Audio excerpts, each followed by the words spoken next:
Hello, Mark Crossfield here. In my hands today we've got the Ping G25 driver hitting up against the Nike Covert Tour.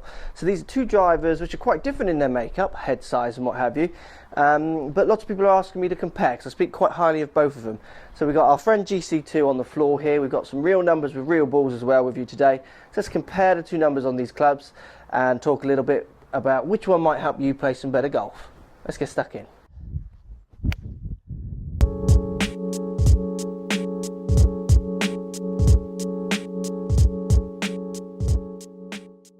Right guys, so we've got Ping G25 hitting up against Covert Tour, Nike Covert Tour. So quite different in their makeup. If we look at the two, G25 much bigger head, 460, where the Covert Tour is the smaller head. There is a regular Covert which is the same size, but this is the smaller headed.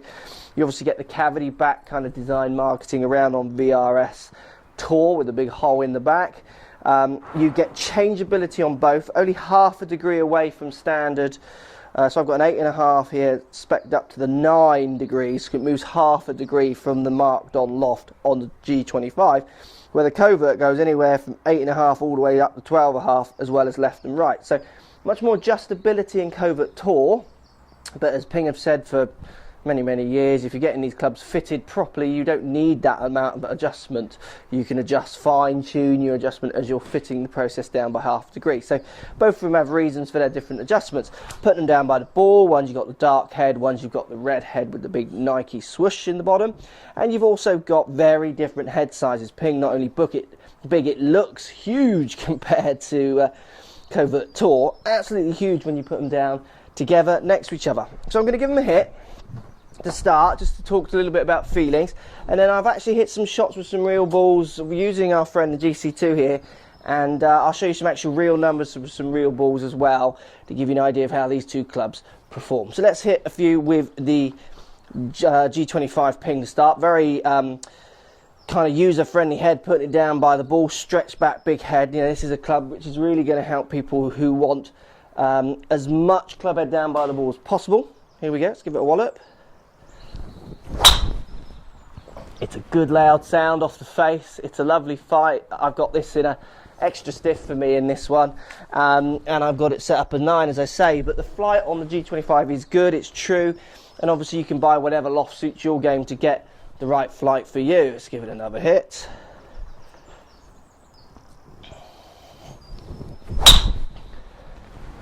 Here's a lovely flight with the G25. It's quite loud, but I like that. It's a good hard crack off the face with this one. It's what I would expect in a head that size. So definitely for me, Ping G25, as you can see, guys on tour are using it and beginners can use it. It's a classic crossover driver. So if we take it out over to the Nike Covert Tour, this is the Tour, so the smaller headed of the two. Looks much smaller, you know, you've got to be wanting to be or able to hit the club face with that club head. It's much smaller than G25. It's not going to inspire the confidence that one does, but you've got to remember in the Covert range there's two clubs. You've got the bigger headed version as well. This has the lovely black face to the red top. This is my driver, so let's give this one a hit. That one didn't go so far, and see how it feels. Definitely, just the contrast in the head size is amazing once you picked up the other one. It's not quite as loud. It's kind of trying to stay more traditional in its sound a little bit more, and often it's trying to stay maybe more traditional in its smaller head, aimed at that better player wants that smaller, prettier head, but obviously very untraditional when you look at the bottom of it. Let's give it another hit. It's a good flight on the Covert Tour, which is why I use it, and it is a fantastically stunning driver. Hit that really nicely, and it's a great flight. You know, to me those two flights look very similar. So let's show you a little bit about the numbers on GC2 while hitting real golf balls, to give you my real numbers, and I'll talk to you a little bit about what I had to do to the loft of the two clubs to make them perform the same. Let me show you what I mean. So here we go, let's look at the two numbers here presented by GC2. We've got ball speeds of both clubs 148, so exactly the same ball speed with the 5 shots with both drivers. We've got a launch angle 14.3 down and up to 15.4 with the G25. So the G25 launched a degree higher. Now this is the interesting thing with the lofts. The loft of my Covert was set at 10.5, so I cranked it up to 10.5, and then with the G25 I had it set at 9. So to get similar launch for the bigger head to the smaller head, I had to move the loft of the Nike, the Covert Tour, up higher. If I hit these both in the same loft, I consistently hit the G25 a bit further because of the stats I bring and the size of those heads. So for me to get the same out of Nike Covert Tour, I had to change the loft of it to be slightly higher because of that smaller head. So if we go on to the distance on both, I mean, it's 3 yards further on the Nike Covert Tour once I've got it cranked in that loft. Before I did that, when I had it down in my normal 9.5 setting, which is what I have been playing that driver in, the G25 was going that much further. So for me to maintain the looks of what I like, which is definitely the Covert Tour, I love the way it looks, I had to change the loft a bit because of that head, which was really interesting. This shows the importance of custom fitting. So even myself, was hitting hundreds of drivers using launch monitors all day long. And GC2, a great little piece of kit here helping me see with the real balls at our facility. I could see that I had to tweak the loft to get the same performance out of the G25 in the 9 degrees. It's very interesting.